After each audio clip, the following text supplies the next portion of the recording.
ऐसी बात नहीं है कि आपको हवा में बातें बताऊंगा मैं कि आप इस बुक को फॉलो करिए, इतने घंटे पढ़िए। ऐसे नहीं, जो रियल लाइफ एक्सपीरियंस होते हैं मैं उसकी बात करूंगा।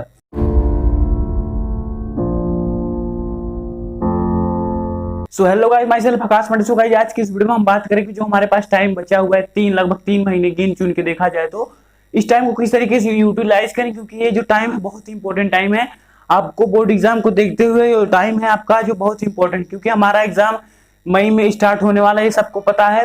तो अब हमारे पास गिन चुन के टाइम जो 3 ही महीने बचे हैं, तो इस 3 महीनों को किस तरीके से मैनेज करना है आपको, ये मैं आपको बताऊं। क्योंकि मैं भी ये जो बीच का 3 महीने 4 महीने का चैलेंज होता है पेपर के पहले का, वो मैंने फेस किया है। तो आपको मैं बताऊंगा किस तरीके से इसे फेस करना होता है, क्योंकि बच्चों को पता नहीं होता है और उसमें वो प्रेशर में आ जाते हैं। इससे उनका जो परफॉर्मेंस है एग्जाम में वो बिल्कुल ही लो हो जाता है।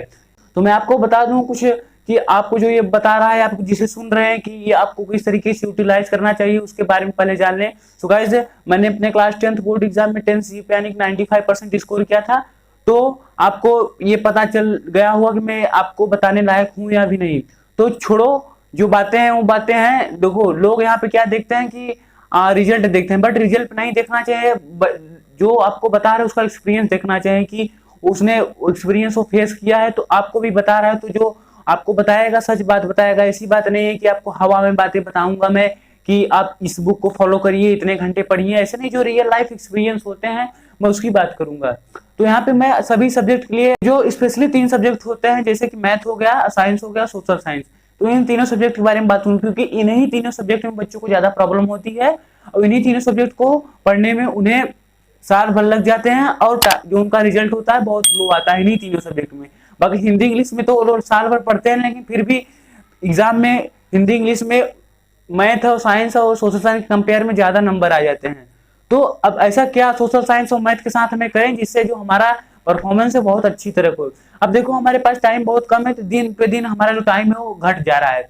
तो अभी अगर हम पढ़ना स्टार्ट नहीं करेंगे तो आगे चल के जब 1 महीने बचेंगे, 1 हफ्ते बचेंगे, तो बहुत ही हमारे माइंड में प्रेशर आ जाएगा और उस प्रेशर को हम हैंडल नहीं कर पाएंगे और बाकी एग्जाम में हम जब बैठेंगे तो कुछ हमें आएगा नहीं, पूरा जो हमारा माइंड है वो ब्लैक आउट हो जाएगा। तो हमें हमारा रिजल्ट बहुत ही बेकार आने वाला है। तो इसीलिए अभी से आप प्रिपेयर करना चालू कर दीजिए। अगर आप अभी से भी कुछ पढ़ना चालू नहीं किए हैं तो ये मैं आपको सजेस्ट करूंगा।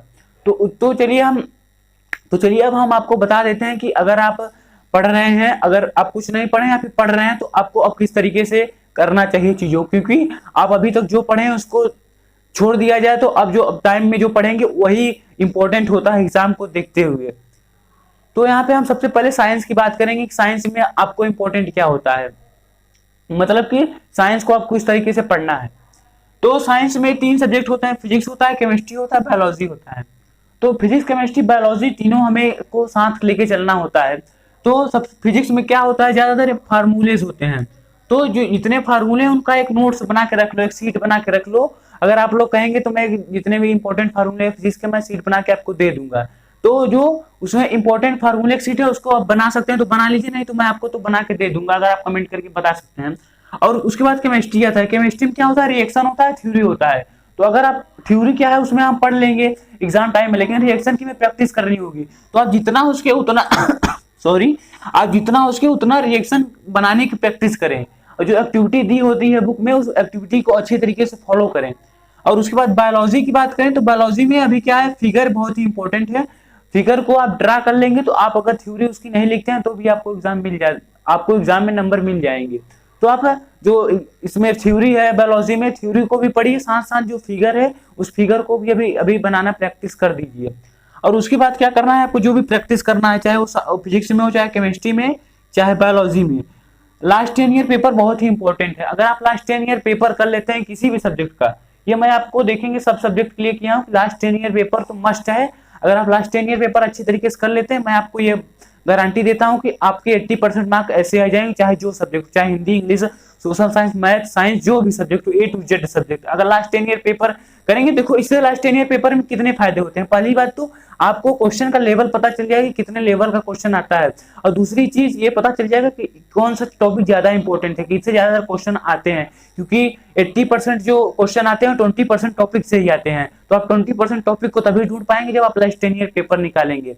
तो अब साइंस का ये हो गया, अगर साइंस को इस तरीके से पढ़िए। अब बात कर ले मैथमेटिक्स की, जो कि जिन्हें मैथमेटिक्स जिनकी वीक है उनके लिए तो भाई अब क्या कर सकते हैं, उनके लिए मैथ तो बहुत बड़ी पहाड़ है कि उन पहाड़ को वो तोड़ ही नहीं सकते। बट ऐसा है कुछ नहीं। देखो मैथ एक ऐसा सब्जेक्ट है ना, अगर आपको समझ में आता है तब तो ठीक है, बहुत अच्छा है, लेकिन अगर आपको मैथ समझ में नहीं आता तब तो बहुत ही बेकार है। आप मैथ कभी भी समझने की कोशिश नहीं करेंगे और आप मैथ आप समझ में नहीं आएगा, तो आप मैथ से बच्चे भागने लगते हैं तब।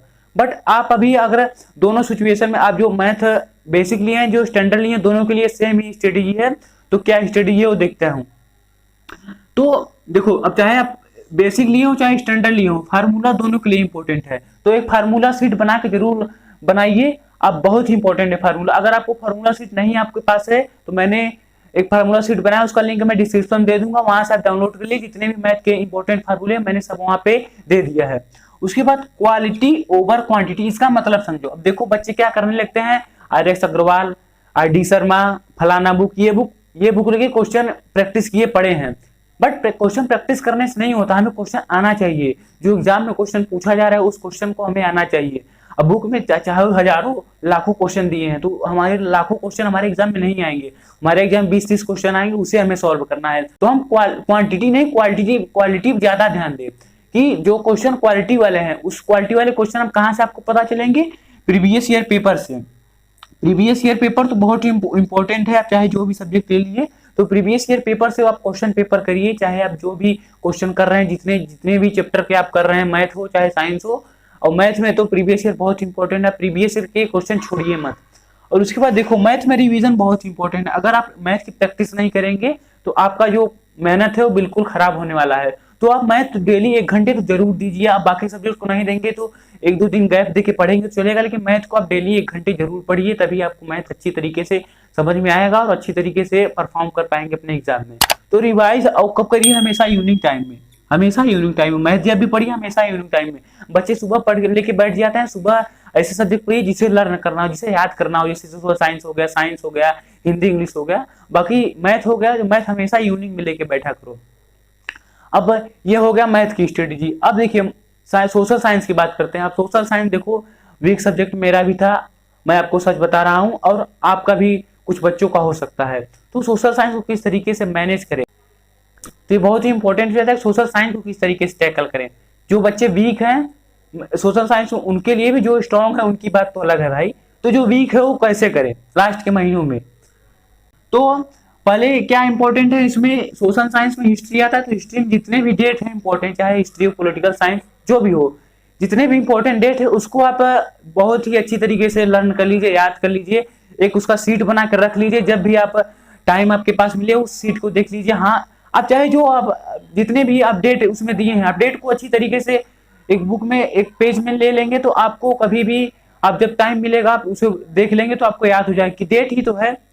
मतलब ये समझो कि डेट बहुत ही इंपॉर्टेंट है। अगर आप किसी क्वेश्चन आपसे पूछा गया है उसमें अगर डेट मेंशन कर देते हैं, तो जो एग्जामिनर है उसका जो माइंड है वो ये पता कर लेता है, हाँ बच्चा डेट लिखा है, इसका मतलब बच्चा जो आंसर लिखा वो बिल्कुल सही लिखा होगा। तो डेट बहुत ही इंपॉर्टेंट है, उसका नोट जरूर बनाए। और practice writing answer while revision, जब आप रिवीजन करने, अभी आप रिवीजन भी कर रहे होंगे साथ साथ, तो अब जो चैप्टर आपका कंप्लीट हो रहा है तो उससे रिलेटेड जो क्वेश्चन है, एनसीईआरटी क्वेश्चन होंगे, प्रीवियस ईयर क्वेश्चन होंगे, तो उस क्वेश्चन को लिख के प्रैक्टिस करो। ये नहीं कि आप उसको याद करो, याद करने का समय नहीं है। लिख के प्रैक्टिस करोगे तो आपको याद भी हो जाएगा, आपकी लिखने की भी प्रैक्टिस है। क्योंकि देखो अभी सब क्या ऑनलाइन पढ़ रहे हैं, बहुत कम ही लोग हैं जो ऑफलाइन पढ़ रहे हैं। और ऑफलाइन में क्या होता है, हमें लिखने की प्रैक्टिस बनी रहती है, लेकिन ऑनलाइन में ऐसा कुछ होता नहीं है। सब कुछ मिल जाता है, हमारे मोबाइल लैपटॉप पीसी में मिल जाता है, हम वहीं से सब कुछ पढ़ लेते हैं और हम लिखते कुछ नहीं है। तो ये जरूर करिए, आपकी लिखना की प्रैक्टिस जरूर करिए। और उसके बाद record long answer and listen to. देखो अगर आपको लॉन्ग आंसर याद नहीं हो रहे हैं तो उसके लिए ये बहुत ही कारगर मेथड है, मैंने भी ये अप्लाई किया था। आप कोई भी लॉन्ग क्वेश्चन है पहले उसको अपना जो रिकॉर्डर है वो चालू कर लीजिए, और उसके बाद जो पढ़ रहे हैं जो आपका आंसर है उसको पढ़ के रिकॉर्ड कर लीजिए।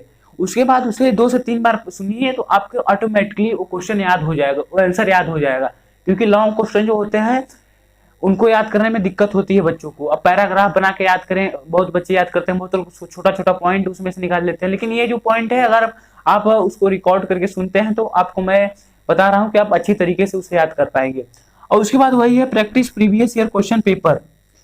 प्रीवियस ईयर क्वेश्चन तो मस्ट है, आप कुछ करें या ना करें, लेकिन आपको एग्जाम में अगर 90+ स्कोर करना है तो प्रीवियस ईयर सभी सब्जेक्ट का जरूर करिए, और लास्ट 10 ईयर तो कम से कम 10 ईयर तो जरूर करिए। अब चाहे आपका सिलेबस चेंज हुआ हो चाहे सिलेबस ना चेंज हुआ हो, सिलेबस चेंज हुआ है बट जो टॉपिक है वो नहीं चेंज हुआ है, जो सिलेबस में हमारे नहीं है उसको हम नहीं पढ़ेंगे, लेकिन जो सिलेबस में हमारे है उसका तो क्वेश्चन कर लो। तो अब यही कहूंगा मैं कि लास्ट जो 3 महीने हमारे पास बचे हैं इसको अच्छी तरीके से यूटिलाइज करो, मन लगा के पढ़ो, जितना हो सकता है अपना 100% दो, बाकी जो होगा एग्जाम में तो देखा ही जाएगा।